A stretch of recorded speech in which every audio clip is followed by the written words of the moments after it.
There are areas that cults tortured me and other kids in so frequently that I developed fear of those areas.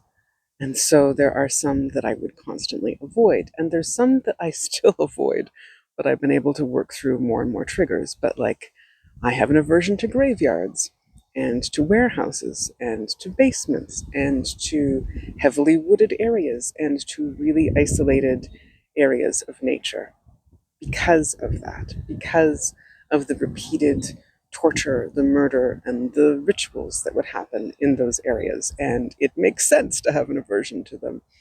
But I've also tried to work through it a bit more so that I don't have like an automatic terror or fear. And like I can now enjoy being in nature if it's not really isolated. I can now handle a warehouse or a basement unless it looks too much like the ones where I was tortured.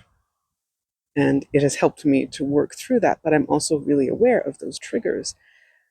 And it's just one small extra layer of trigger because of what was repeatedly done to me and where it was done to me.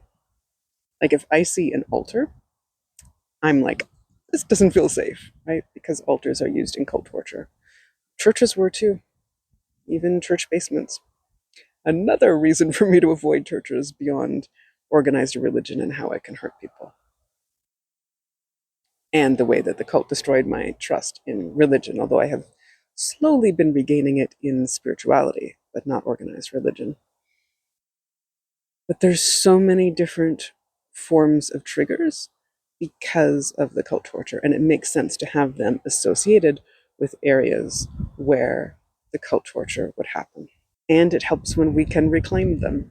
Like, I'm so glad that I can now enjoy nature, that I can ground in nature, even if I need nature still surrounded by the city.